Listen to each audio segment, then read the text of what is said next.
Have you ever wondered why the United States military classified certain Native American communications as top secret until 50 years after World War II ended? What if I told you that without indigenous code talkers, the Allied victory might never have happened? Before you continue watching, comment where you're from below and subscribe to our channel. We need your support to continue sharing these hidden chapters of history that the government kept classified for decades. In the early hours of June 6, 1944, as Allied forces prepared to storm the beaches of Normandy, 27 Navajo Marines crouched in landing craft, clutching radios instead of rifles. The fate of the largest amphibious invasion in military history rested on their shoulders and their unique abilities. These men weren't just soldiers, they were living, breathing encryption machines that even the most sophisticated German technology could not crack. The United States government had been desperate. By 1942, Japanese cryptographers had broken nearly every conventional code the American military deployed in the Pacific theater. Messages that took hours to encode were being deciphered by enemy intelligence officers in minutes. Operations were compromised before they even began. American blood was being spilled because of intelligence failures. Philip Johnston, a civil engineer and World War I veteran who had grown up on a Navajo reservation as the son of missionaries, approached Marine Corps brass with an audacious proposal. Use the Navajo language, unwritten and known to fewer than 30 non-Navajo people in the world, as the basis for an unbreakable battlefield code. We laughed him out of the office the first time, recalled Major General Clayton Vogel in a declassified 1969 interview. Then we got desperate enough to try anything. The initial test was conducted at Camp Elliott, where 6 Navajo men demonstrated they could encode, transmit, and decode a 3-line English message in 20 seconds. The same process took 30 minutes, using standard encryption machines. The stunned officers in attendance immediately recommended the recruitment of 200 Navajo men. Charles Begay, one of the original code talkers who passed away in 1998, left behind journals that were only made public in 2012. His account of the training provides a harrowing glimpse into what these warriors endured. They made us run 15 miles in full gear through the California desert, then immediately sit and create codes, while officers fired blanks over our heads and played recordings of battlefield chaos, Begay wrote. Any mistake meant starting the entire process over. 3 men collapsed from exhaustion and were hospitalized. The rest of us learned to function in hell. The code itself represented a breathtaking feat of memory and linguistic ingenuity. With no existing Navajo words for military terms like submarine or bomber, the code talkers created an entirely new vocabulary. A submarine became iron fish. A bomber became pregnant bird. A tank was tortoise. Japan was slant eye country. But the real genius lay in their ability to improvise and expand the code on the battlefield as military technology evolved. The program expanded beyond the Navajo. Cherokee, Choctaw, Comanche, Creek, Hopi, and 16 other tribal languages were eventually employed across different theaters, with each group developing their own specialized code. What makes this achievement even more remarkable is the bitter irony underpinning it. Many of these same men had been forcibly placed in government boarding schools as children, where they were beaten for speaking their native languages. Samuel Tso, a Navajo code talker who served in 3 major Pacific campaigns, recounted in a rare 1981 interview. The missionary school superintendent broke my fingers with a ruler for speaking Navajo when I was 7 years old. At 19, a Marine Corps general pinned a commendation on my chest for doing exactly what they had tried to beat out of me. Yet, when called to serve, these indigenous warriors answered without hesitation, despite generations of broken treaties and mistreatment. Over 95% of eligible Native Americans either enlisted or served after being drafted during World War II, the highest participation rate of any ethnic group in America. The impact of these indigenous service members extended far beyond their communication skills. Ira Hayes, a Pima Indian who helped raise the flag at Iwo Jima in one of the most iconic photographs of the 20th century, exemplified the outsized contribution of Native Americans to the war effort. What few people know is that 3 of the 6 flag raisers in that famous image had indigenous heritage. But perhaps no Native American war hero remains as shrouded in mystery as Charles Chibiti, a Comanche code talker who parachuted behind enemy lines in France 5 days before D-Day.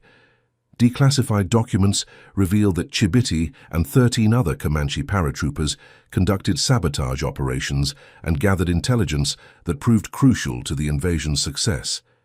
Their activities remained classified until 1989, leaving an enormous gap in the historical record. "We painted our faces like our ancestors did before battle," Chibiti told the Smithsonian in a 1992 interview. "The white officers thought we were just maintaining tradition.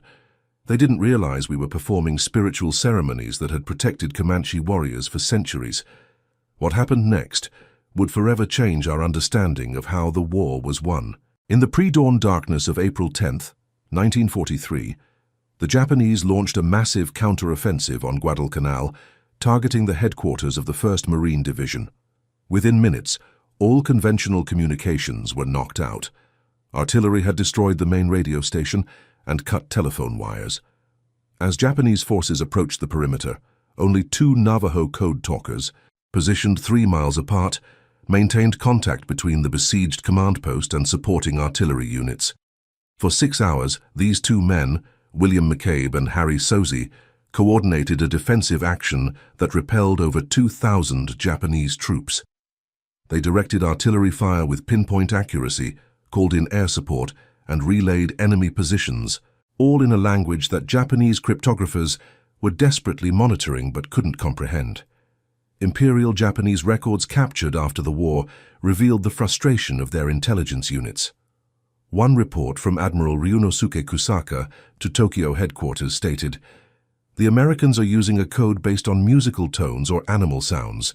Our best cryptographers remain baffled. Recommend redirecting resources to other intelligence priorities."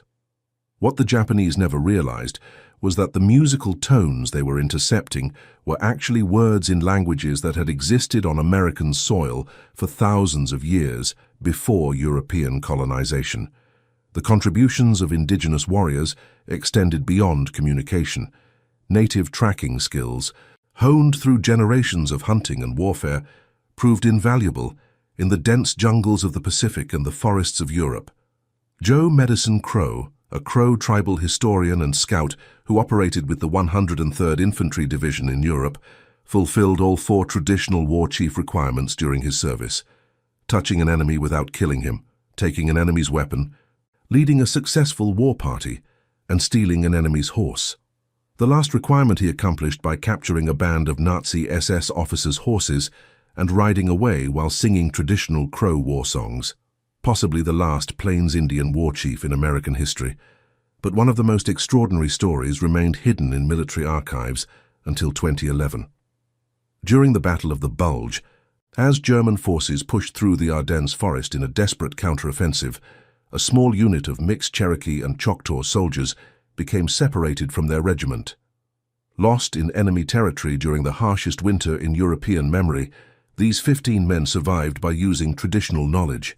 According to after-action reports and personal accounts, they built snow shelters similar to those used by their ancestors, identified edible plants buried under snow, and navigated by the stars when clouds parted.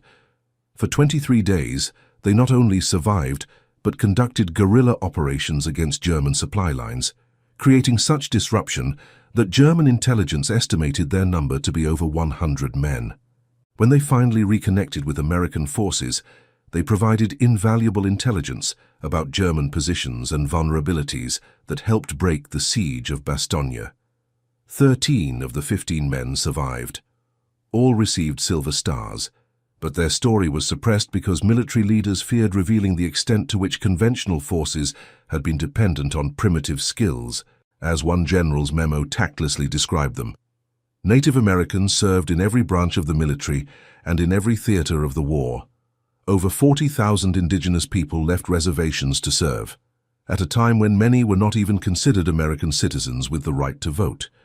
The Iroquois Confederacy actually issued its own declaration of war against the Axis powers, maintaining their position as a sovereign nation.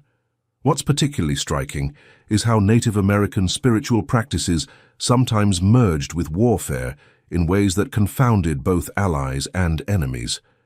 Thomas Begay, a Navajo Marine who served in the Pacific, recalled performing blessing rituals before combat operations. We would conduct protection ceremonies quietly at dawn. The other Marines started joining us, even the white officers. They didn't understand the words, but they saw that those who participated seemed to make it through the day's fighting. Some units developed their own battlefield superstitions centered around their indigenous comrades. The men of Easy Company, 396th Infantry, refused to go on patrol without Private James Tallbear, a Blackfeet soldier, who conducted brief rituals before each mission. The company had the highest survival rate in the battalion, losing only 7 men during their entire deployment to Europe. German and Japanese intelligence reports from the time contain baffled references to American units engaging in strange behaviors before combat. What they were witnessing were often indigenous spiritual practices that had been adapted to modern warfare. Practices that boosted morale and created unbreakable bonds between indigenous and non-indigenous soldiers alike. Perhaps most remarkable was how indigenous service members maintained their cultural identity while fighting for a country that had systematically attempted to destroy that very identity for generations. Many carried sacred items, eagle feathers, medicine pouches, ceremonial objects, into battle concealed within their uniforms. These weren't mere talismans, but connections to a heritage that gave them strength in the chaos of war. Sergeant Mitchell Red Cloud Jr., a Ho-Chunk warrior who later received the Medal of Honor posthumously during the Korean War, carried soil from his tribal homeland in Wisconsin throughout his World War II service in the Pacific. Before each battle, he would touch a small amount to his forehead and heart. His fellow Marines, initially skeptical, began asking him for pinches of the sacred soil before particularly dangerous operations. The significance of these cultural practices cannot be overstated. They provided psychological resilience in circumstances where many others broke down. Military psychologists later studied the remarkably low rates of combat fatigue among Native American units, but struggled to quantify the protective effect of cultural identity and spiritual practice in clinical terms. This resilience was perhaps most dramatically demonstrated during the battle for Okinawa, where Navajo code talkers worked for 72 consecutive hours without rest during the first days of the invasion, coordinating one of the most complex amphibious operations in military history. When asked how they maintained focus without sleep, several attributed it to spiritual practices and mental disciplines taught from childhood. Behind the front lines, Indigenous women also made unprecedented contributions to the war effort. Nearly 800 Native American women served in the military, primarily in the Army Nurse Corps and Women's Army Corps. Thousands more worked in defense plants and agricultural production. Elva Torpedo, a Kiowa woman who worked at the Douglas Aircraft Factory in Oklahoma City, incorporated traditional beadwork patterns into her riveting on bomber airframes. "I said a prayer with each section I completed," she recalled in a 1994 oral history. "I knew our boys would be flying in those planes, and I wanted them protected." The deep connection many Indigenous service members maintained with their cultural heritage sometimes led to experiences that defied conventional explanation. After the war, anthropologists documented dozens of cases where Native American soldiers reported receiving warnings or guidance through dreams or visions that subsequently saved lives in combat situations. Marine Corps Lieutenant Raymond Poisel, an Inuit from Alaska, documented in his personal journal how he changed his unit's planned route through a valley in New Guinea after a dream warning. The original route was ambushed hours later, with a different unit suffering heavy casualties. Military historians categorize such accounts as coincidence or good intuition, but many Indigenous veterans maintain these were manifestations of traditional spiritual connections. What's particularly notable is how these experiences began to influence non-native soldiers who served alongside Indigenous comrades. By war's end, many units had adopted modified versions of tribal practices, moments of silence, ritualized movements, carried objects that they believed provided protection. This spiritual cross-pollination represented a profound reversal of the government's pre-war policies of cultural suppression. Yet, for all their contributions, Native American veterans returned to a country that still denied many of them the right to vote, and continued to enforce policies designed to dismantle tribal identities. The irony was bitter. Men who had been decorated for valor overseas came home to restaurants that wouldn't serve them, and towns with signs reading, "No Indians after sundown." Joseph Oklahombi, a Choctaw veteran who had received France's Croix de Guerre in World War I and served again in World War II, was denied service at a restaurant in Oklahoma while still in uniform in 1945. When he pointed to his service medals, the owner reportedly said, "I don't care if you've got a chest full of medals, we don't serve your kind here." Despite such treatment, Indigenous veterans used their wartime experiences to begin pushing for civil rights and tribal sovereignty with unprecedented effectiveness. Having fought fascism abroad, they were unwilling to accept discrimination at home. The post-war era saw the beginning of organized resistance to termination policies and the seeds of what would become the American Indian movement in later decades. Many code talkers and other Indigenous veterans used their military training to become tribal leaders and activists. Their wartime service gave them a platform and credibility that previous generations of advocates had lacked. The modern era of tribal self-determination can be traced directly to the political awakening that followed Indigenous participation in World War II.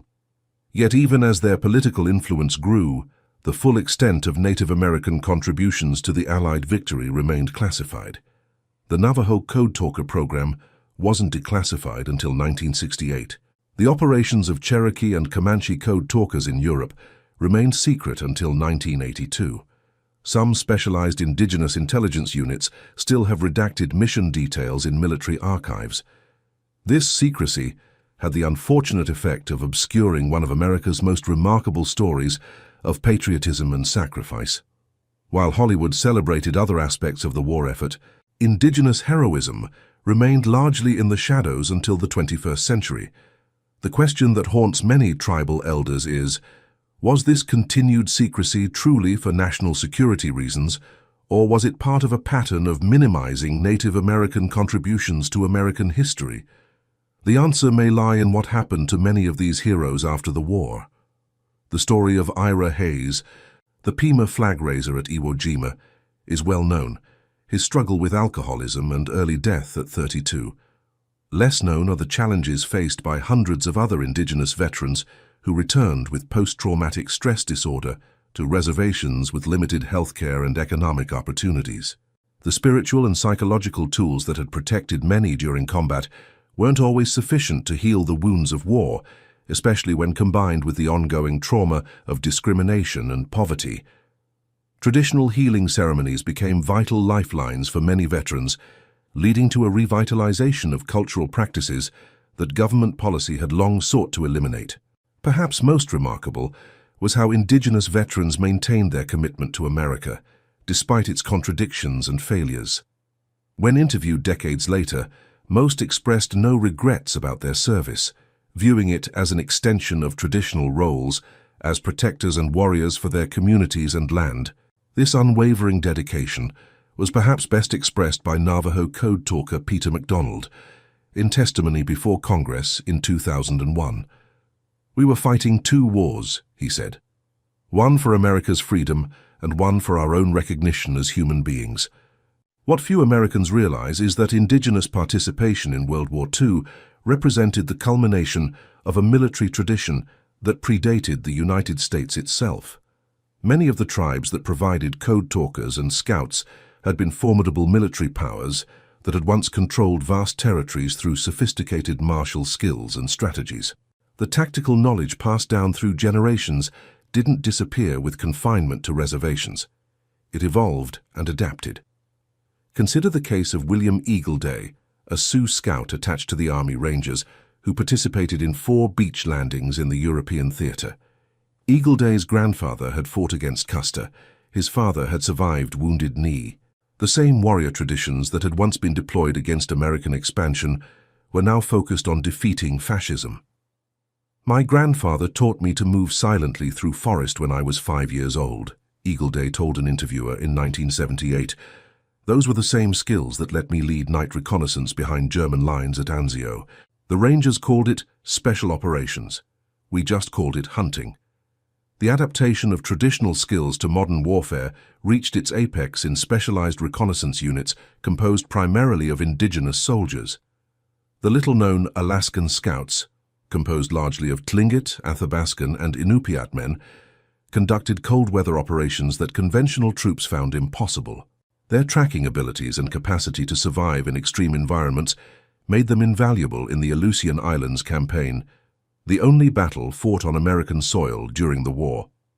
In 1943, a 12-man Alaskan Scout unit, led by Lieutenant Roger Nashhookpuk, survived for 34 days behind Japanese lines on Attu Island, gathering intelligence and conducting sabotage operations in weather conditions that killed more American troops through exposure than enemy action.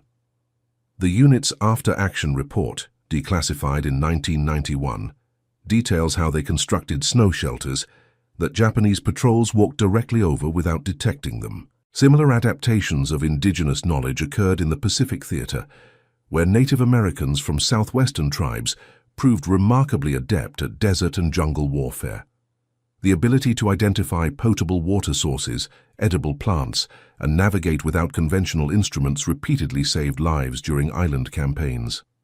Martin Whitefeather, a Cherokee Marine who fought at Guadalcanal, documented in letters home how he taught his entire platoon to find water in seemingly dry environments. "The lieutenant thinks I'm performing magic, but it's just knowing how to read the land and plants like my father taught me. Yesterday, I found water for 60 men when the supply lines were cut. Now they all want to know the secret."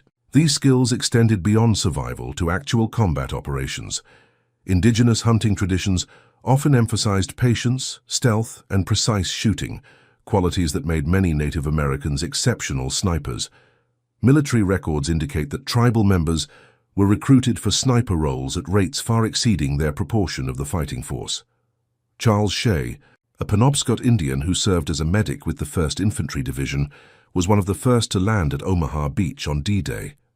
In his memoir, he describes calling upon traditional spiritual practices while treating the wounded under heavy fire.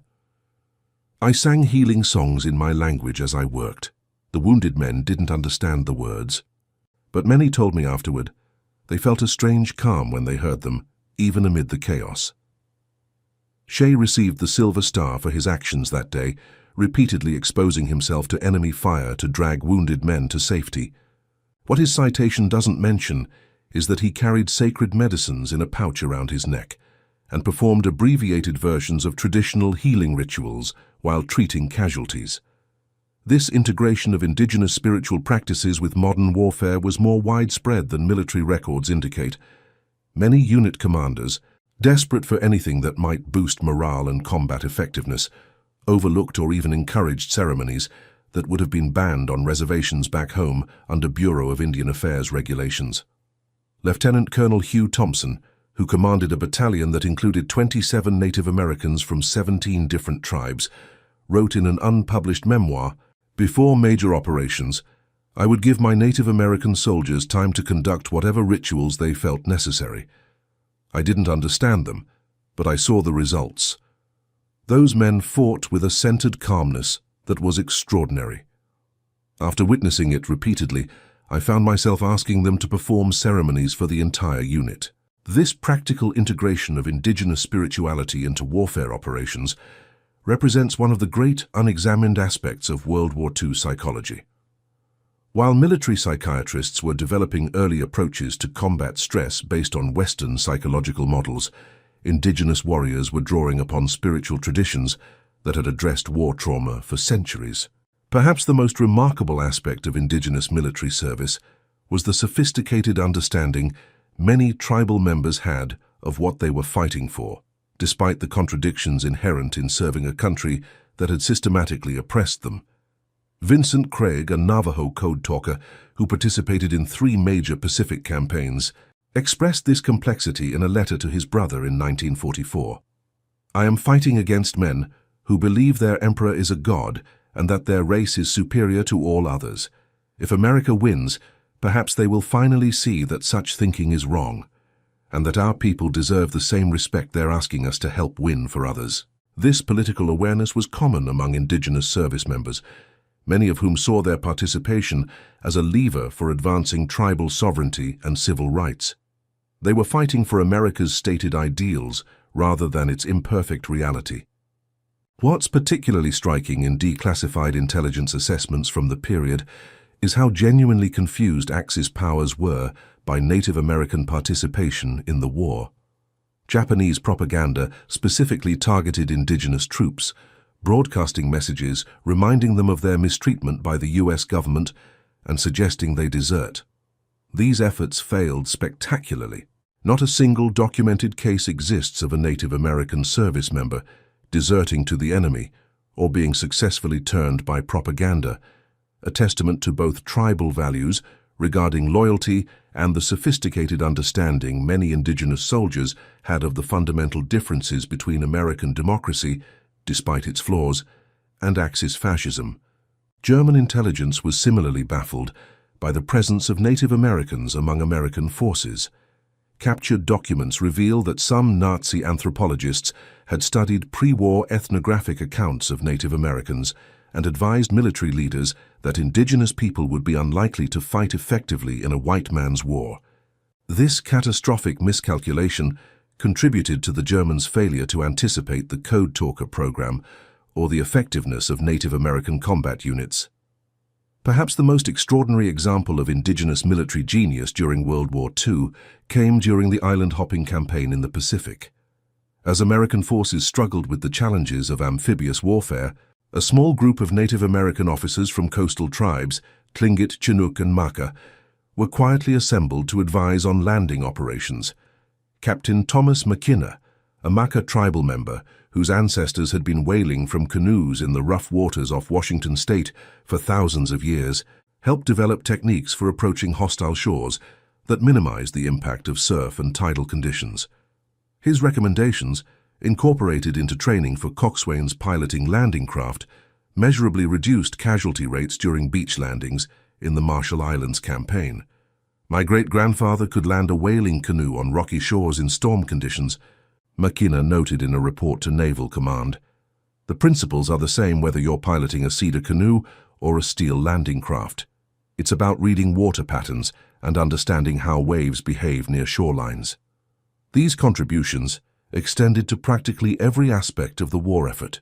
Indigenous women serving in the military and working in defense industries brought traditional skills and perspectives that proved valuable in unexpected ways.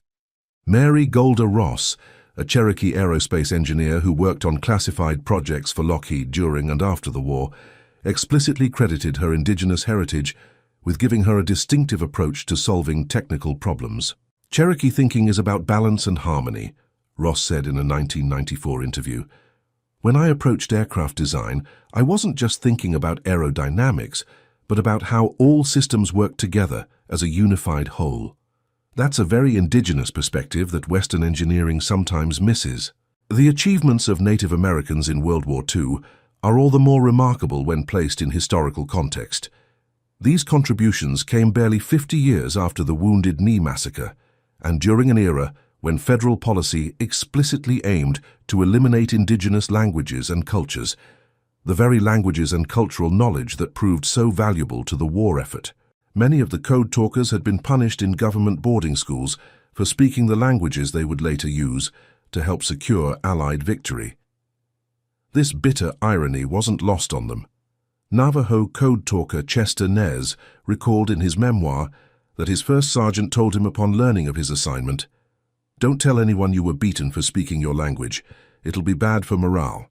What's perhaps most disturbing about the classified nature of indigenous contributions to the war effort is how it delayed recognition and justice for these veterans.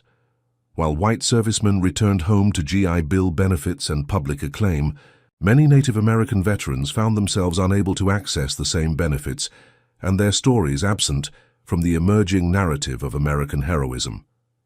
When Navajo code talker Sidney Bedoni attempted to use his GI Bill benefits to attend engineering school in 1946, he was initially denied on the grounds that, as a reservation resident, he was a ward of the government rather than a citizen, despite having just served honorably in combat.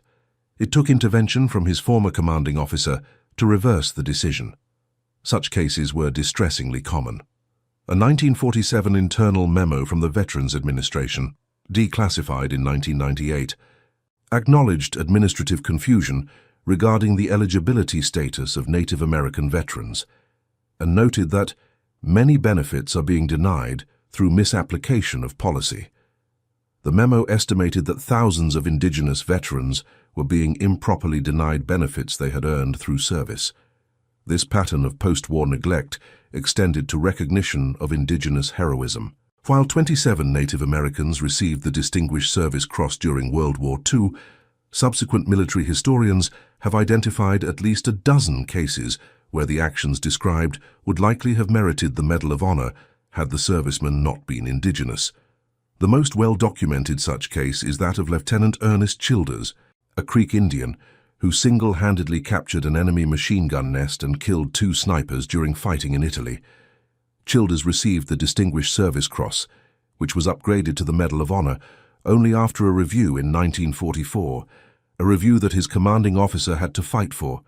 There was resistance to giving the nation's highest honor to an Indian, Colonel Bryant Moore wrote in a previously classified memo supporting the upgrade.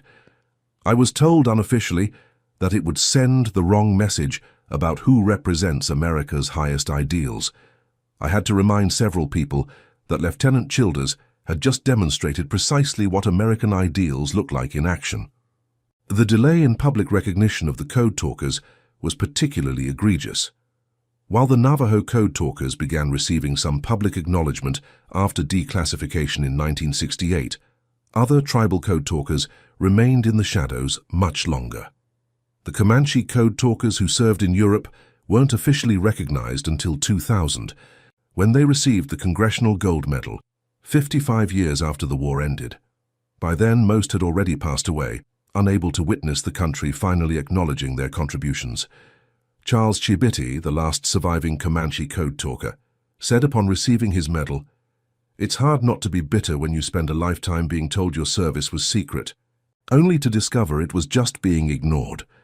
This delayed recognition wasn't merely a matter of hurt feelings, it had practical consequences for tribal communities and veterans. Without public acknowledgement of Indigenous contributions to victory, post-war policies toward Native Americans continued to be shaped by pre-war stereotypes and prejudices, rather than by a recognition of their demonstrated patriotism and sacrifice. The termination era of the 1950s, when federal policy aimed to end the special relationship between tribes and the government, might have played out very differently had the full extent of Native American military service been publicly celebrated in the years immediately following the war. Instead, Indigenous veterans found themselves fighting yet another battle, this time for their very existence as tribal nations. Thomas Begay, a Navajo Code Talker who served in 4 major Pacific campaigns, later reflected on this painful paradox. They wanted our language when it could save Marine lives, but then they went right back to telling our children not to speak it after the war was over. That was the hardest part to understand. Yet for all this delayed recognition and justice, something profound had changed as a result of Indigenous participation in the war. Native American veterans returned with new skills, broader perspectives, and a strengthened determination to fight for their rights as both American citizens and tribal members. They had seen firsthand that their traditional knowledge had value in the modern world, and that their cultures contained wisdom that Western society often lacked. Many became powerful advocates for tribal sovereignty and cultural revitalization, using the discipline and organizational skills they had learned in the military to build political movements. The seeds of the Red Power movement of the 1960s and 70s were planted when Indigenous veterans began challenging discrimination and treaty violations with a new confidence born of their wartime service. Clyde Warrior, who would later become a foundational figure in Indigenous activism, was the son of a Ponca World War II veteran. He often cited his father's stories of fighting fascism abroad, only to face discrimination at home, as formative in developing his political consciousness. "My father taught me that if we were good enough to die for America, we were good enough to live as equals within it," Warrior said in a 1967 speech. This political awakening extended beyond civil rights to a revitalization of cultural practices and languages. the very aspects of indigenous identity that government policy had long sought to eradicate. The cruel irony of indigenous languages proving crucial to American military success wasn't lost on tribal communities, many of which began establishing language preservation programs in the post-war years. The Navajo Nation, recognizing how close their language had come to extinction before its wartime service proved its value, established formal language education programs in the 1950s, programs that continue today. The Code Talker experience demonstrated that indigenous knowledge wasn't merely of historical interest, but had practical applications in the modern world. This cultural resurgence represented a profound historical pivot. Before World War II, federal Indian policy had been predicated on the assumption that indigenous cultures were destined to vanish through assimilation. The war demonstrated not only their resilience, but their contemporary relevance and value, undermining the entire philosophical foundation of assimilationist policy. Yet the full significance of indigenous contributions to the Allied victory extends beyond their impact on tribal communities or federal policy. It forces a fundamental reconsideration of how we understand American military history and the sources of American strength. Standard narratives of World War II typically emphasize industrial production, technological innovation, and the value of democratic institutions as key factors in Allied success. These factors were certainly important, but the indigenous contribution reveals another crucial aspect: the strategic advantage derived from America's cultural diversity. The Code Talker program succeeded precisely because America contained within it peoples with distinct languages and cultural knowledge, the very diversity that assimilationist policies had sought to eliminate. Had those policies been completely successful, the military would have lost access to the unbreakable codes that helped secure victory. This insight has profound implications for how we understand national security. It suggests that cultural diversity isn't merely a social ideal, but a strategic asset that provides adaptability, resilience, and unique capabilities in times of crisis. The indigenous contribution to World War II offers a powerful historical case study of how honoring and preserving diverse cultural traditions within a nation strengthens rather than weakens it. As modern military planners increasingly emphasize the importance of cultural knowledge and linguistic diversity in addressing contemporary security challenges, the indigenous experience in World War II offers valuable lessons about the strategic advantages of cultural pluralism. In an era of complex, asymmetric threats, the ability to draw upon diverse perspectives and knowledge systems may prove as valuable now as it did then. This recognition has gradually led to changes in how the military approaches indigenous knowledge and recruiting. The armed forces now actively recruit from tribal communities and have established cultural awareness programs that draw upon the World War II experience. The Defense Language Institute, which trains military linguists, explicitly references the Code Talker legacy in its materials.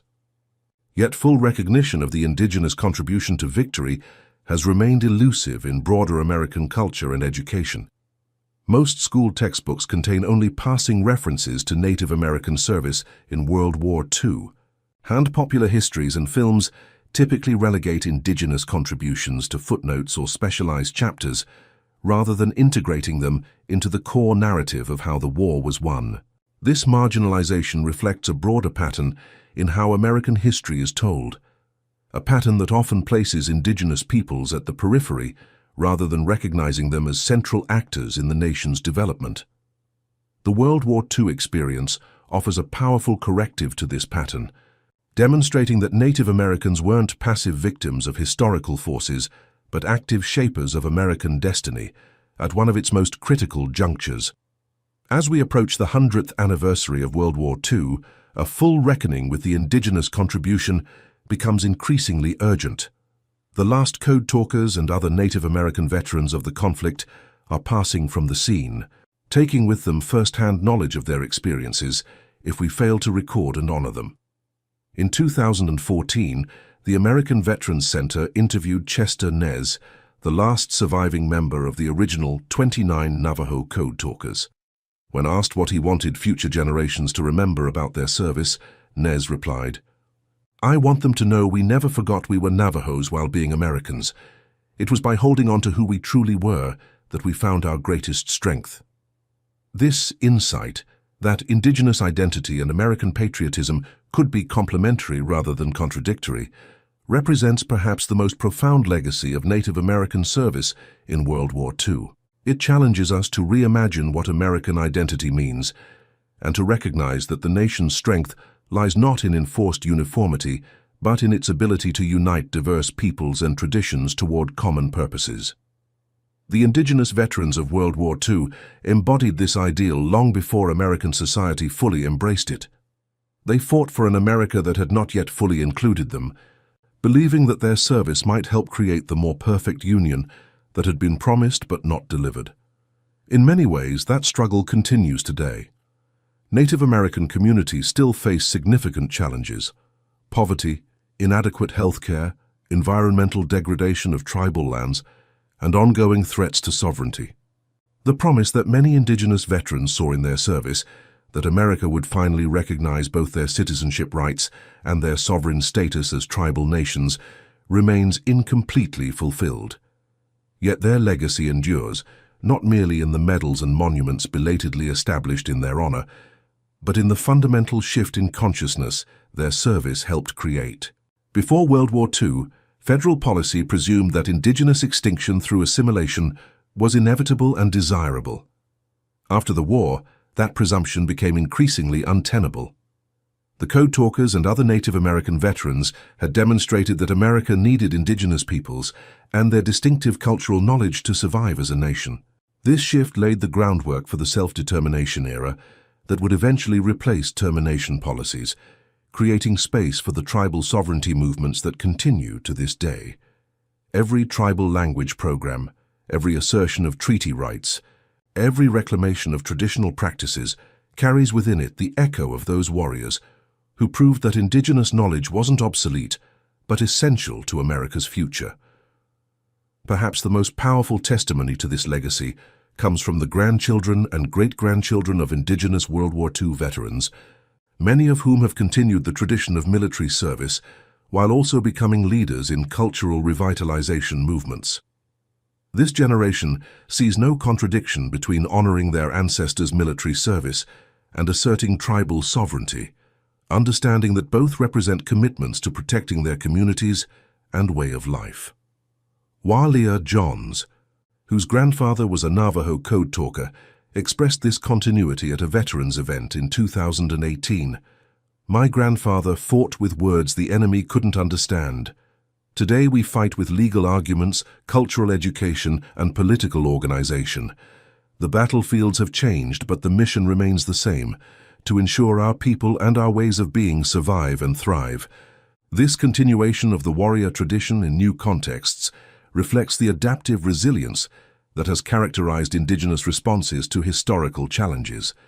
Just as Native American service members in World War II incorporated traditional knowledge into modern warfare, contemporary Indigenous leaders are integrating traditional values and practices into modern governance, education, environmental management, and healthcare. The Code Talker legacy is particularly visible in contemporary tribal language revitalization efforts. Many tribes that provided code talkers during the war now operate immersion schools and language programs explicitly connected to that history. Students learn not only the mechanics of their ancestral languages, but the story of how those languages helped save American lives during the nation's darkest hour. At the Navajo Nation's immersion schools, photographs of code talkers adorn the walls, reminding students that the words they are learning once proved more powerful than any weapon in the Allied arsenal. This connection between language preservation and national service provides a powerful counter-narrative to assimilationist pressures, demonstrating that maintaining Indigenous identity serves rather than hinders American strength. The Code Talker experience also continues to shape how Indigenous communities approach technological innovation and modernization. Rather than seeing tradition and innovation as opposing forces, many tribal leaders draw upon the Code Talker model of adapting traditional knowledge to new contexts while maintaining core cultural values. This approach is evident in contemporary Indigenous innovations in renewable energy, sustainable agriculture, ecological restoration, and public health, fields where traditional knowledge systems are increasingly recognized as offering valuable perspectives complementary to Western scientific approaches. In a world facing complex challenges like climate change, pandemics, and resource depletion, the indigenous ability to adapt traditional knowledge to contemporary contexts while maintaining cultural continuity offers lessons that extend far beyond tribal communities. The Code Talkers demonstrated that wisdom preserved through generations can suddenly prove crucial in addressing emerging threats, a powerful argument for cultural and knowledge diversity in an uncertain world. As we look toward future challenges, the indigenous contribution to World War II reminds us that national resilience depends not on cultural uniformity, but on the ability to draw upon diverse traditions, perspectives, and knowledge systems in times of crisis.